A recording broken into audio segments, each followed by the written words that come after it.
Evening everyone and welcome back to our channel. I am Twinkle Quatra from IME Law College and currently a legal intern at Lexis and Company, and today I am going to tell you about abatement. In my previous video I have already told you till section 114. Till section 114 we have covered that if the act has been committed or the reasonable forcibility of that act has been done, so what will happen and what will be the punishment we have already covered. And if you haven't watched that video, please I request you to watch that video, only then come to this video, because only then you will understand about the abatement. So now we will cover from 115 to the last section, that is 120. So section 115 and 116 contain abated offense not committed or not committed fully. So here the second situation comes when that offense for which the abatement has been done has not committed or has not been committed fully, or we can say partially it has been done.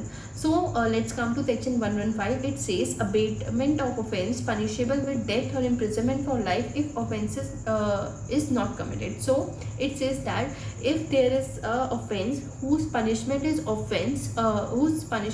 death or imprisonment for life, and that offense has not been committed, then that abater will be punishable under 7 years of imprisonment plus fine.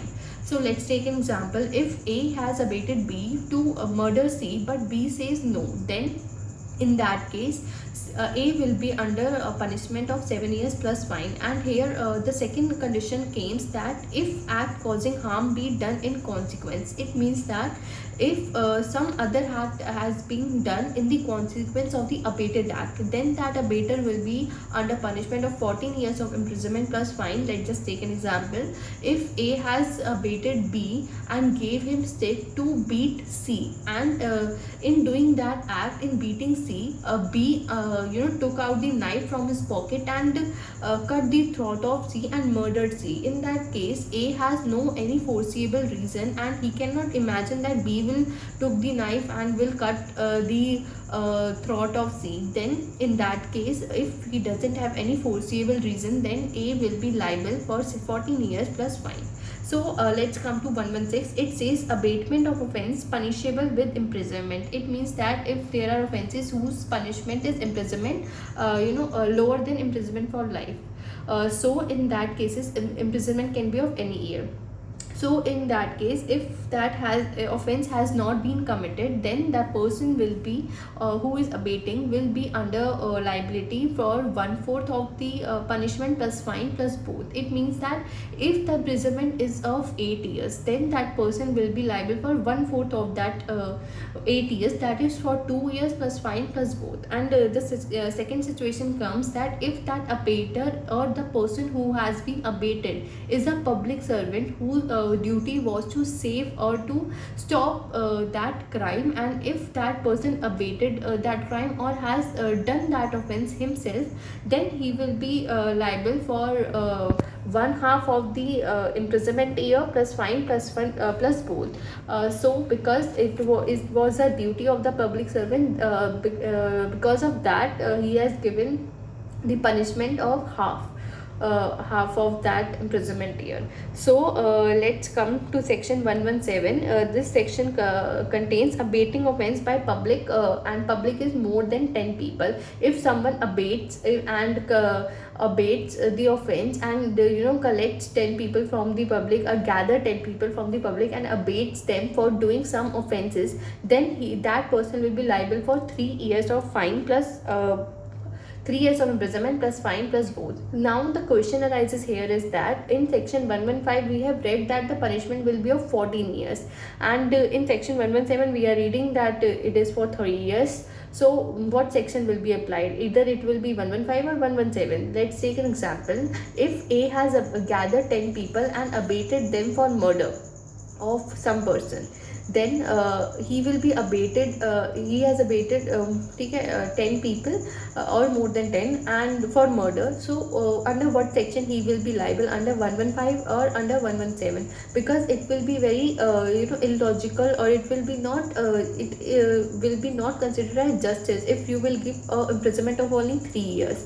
So here we will apply doctrine of harmonious construction. It means we have to apply law as a whole, because it should have justice, because in that case the 1115, section 1115 will be applied, not 1117. Then so he will be given punishment for 14 years, not 3 years.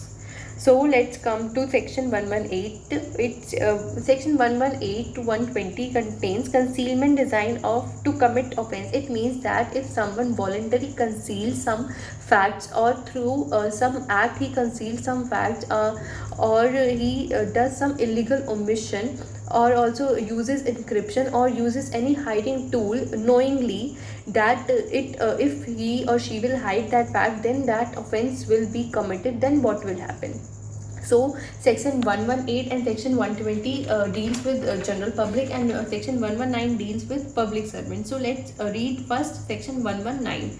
So if public servant conceals design to commit offense which it is his duty to prevent, then what will happen? There will be three conditions: that offense has been committed, or that offense has not been committed, or if that offense has the punishment of death or imprisonment of life. So if that offense is committed, then he will be liable for half of the imprisonment year plus fine plus both.